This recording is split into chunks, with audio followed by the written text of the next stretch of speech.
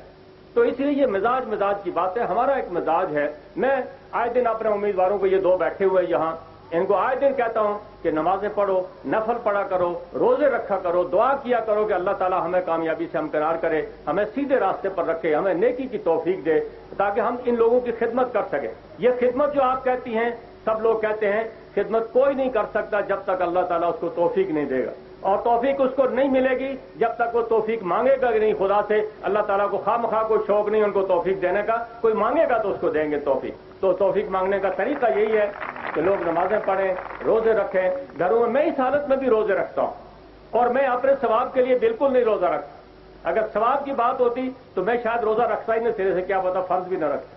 لیکن میں اس لیے رکھتا ہوں کہ میری ذمہ داری ہے، میری وجہ سے میری گناہ میں لوگ نہ پکڑے جائیں دوسرے کہ میں غلطی کر رہا تھا اور اس میں لوگ پکڑے گئے، میں اس ڈر کی وجہ سے روزے بھی رکھتا ہوں، نمازیں بھی پڑھتا ہوں، نفل بھی پڑھتا ہوں، میں اس حالت میں بھی اللہ کے فضل و کرم سے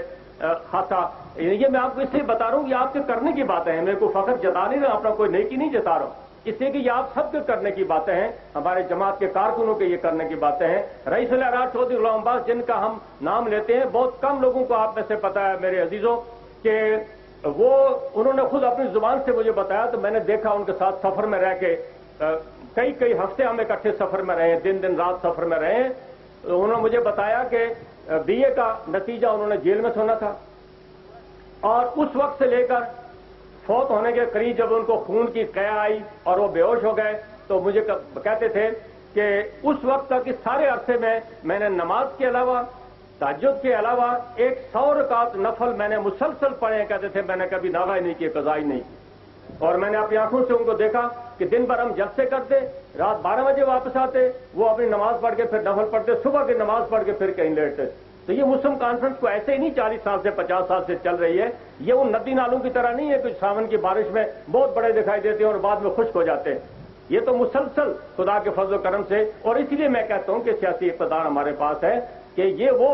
دریا ہے جو خشک ہوتا ہی نہیں ہے، یہ ندی نالوں کی طرح نہیں ہے، وہ کوئی پیپلز پارٹی کا طوفان آیا، کوئی کس کا طوفان آیا، کوئی کس کا طوفان آیا اور سب چھٹ گئے، پیپلز پارٹی پاکستان میں ختم ہو گئی اپنی بدعمالیوں کی وجہ سے، ہمارا کوئی گناہ نہیں ہے، اس کسی اور کو کوئی قصور نہیں ہے۔ اور آزاد کشمیر میں خود راٹھور صاحب نے جو سرٹیفکیٹ دیا ہے اپنی جماعت کو کہ انہوں نے ان کی، اور بھٹو صاحب یہیں آ کر سرٹیفکیٹ دے گئے تھے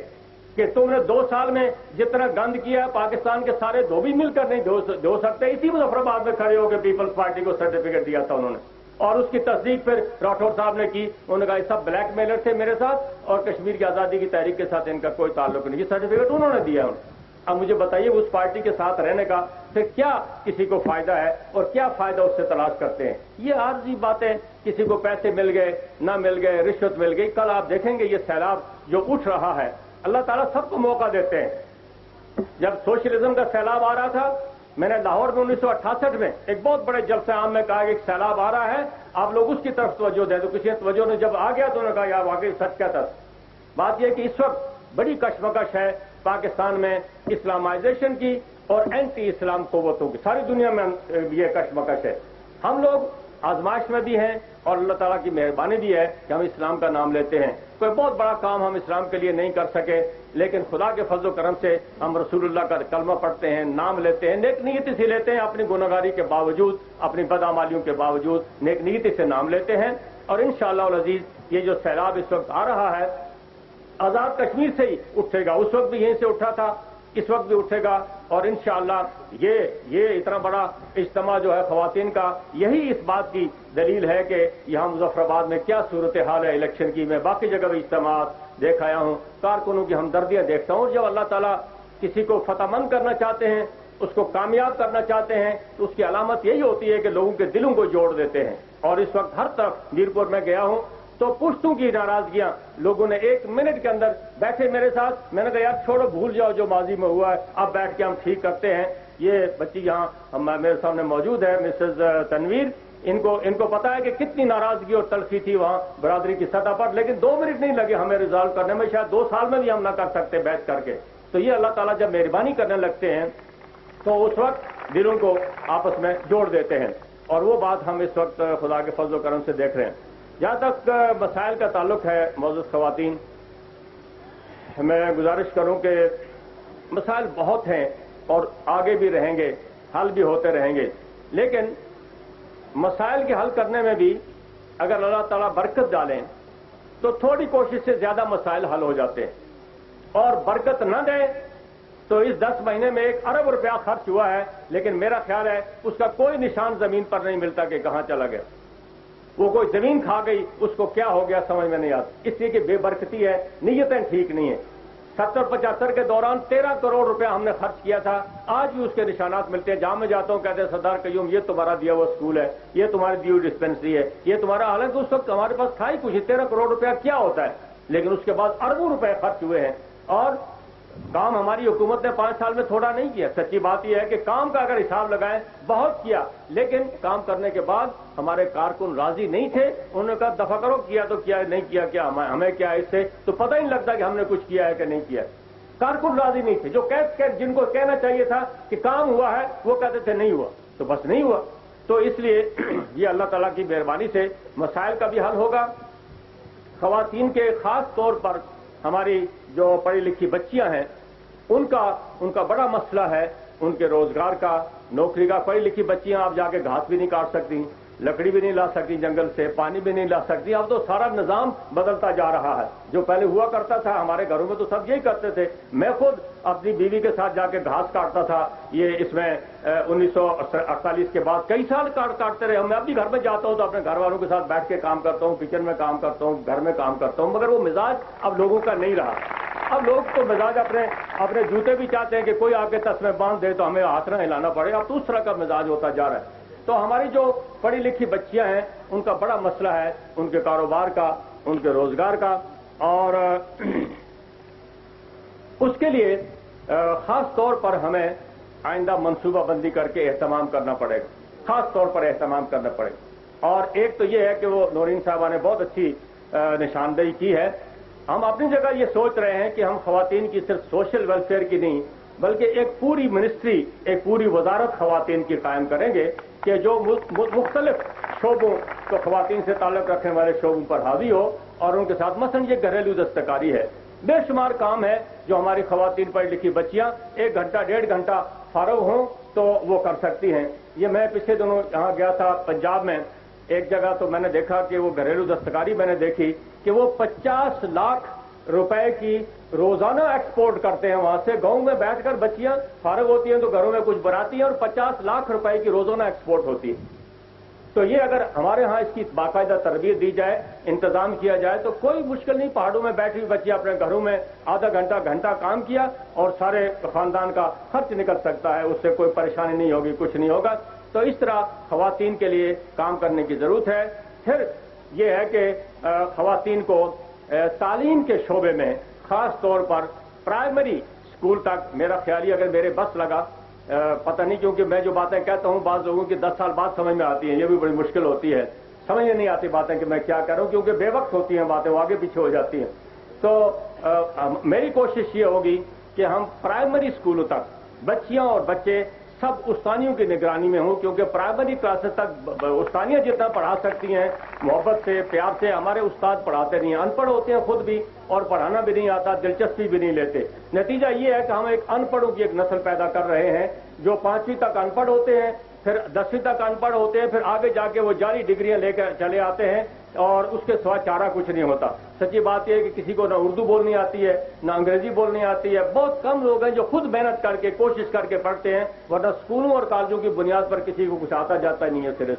تو اس لیے اور استاد بھی بدقسمتی سے آپ جس کو کچھ آتا ہے استاد کو وہ ٹیوشن پڑھانے بیٹھ جاتا ہے, اس کو 10,000 روپے ماہوار ملتے ہیں, اس کو کیا پڑھی ہوئی ہے کہ 2,000 روپے کے لیے 1,500 روپے کے لیے اتنا وقت اپنا ضائع کرے. تو اس طرح ایک نظام ہی سارا خراب ہو گیا ہے. ہم کوشش کریں گے کہ اس نظام کو درست کریں اور خواتین کو ان کا اپنا صحیح مقام ملے. البتہ میں یہ بھی آپ سے گزارش کروں گا کہ خواتین سے بھی یہ آپ کی جو تنظیم ہے اس کو دیکھ کے مجھے ڈر لگتا ہے کہ کہیں آپ سیاست پر ہی قبضہ نہ کرنا چاہتی ہوں. ابھی اس کی کوشش نہ کریں, ابھی اس پہ ہمیں کام کرنے دیں. جب کوئی نہیں رہے گا ہم میں سے تو پھر خود بخود میدان آپ کے ہاتھ میں آ جائے گا, اس کی کوئی فکر کی بات نہیں ہے. لیکن یہ ہے کہ جو کام ہماری خواتین کا ہے, جو مقام خدا اس کے رسول نے خواتین کو دیا ہے, اور جو عزت کا مقام اللہ اور اس کے رسول نے دیا ہے, اس سے بڑے کوئی مقام ہو نہیں سکتا. انسان سوچ بھی نہیں سکتا کہ کیا اللہ تعالیٰ نے خواتین کو کیا عزت کا مقام عطا کیا ہے. اس کے لیے کوشش کریں, گھروں میں بچوں کو دین سکھائیں, خود دین سیکھیں, دین پر عمل کریں, تو انشاءاللہ یہ ہمارا معاشرہ جو ہے یہ خدا کے فضل و کرم سے بہت بہتر معاشرہ ثابت ہوگا. اور پھر اہل کشمیر نے جو کردار ادا کرنا ہے, وہ کشمیری آج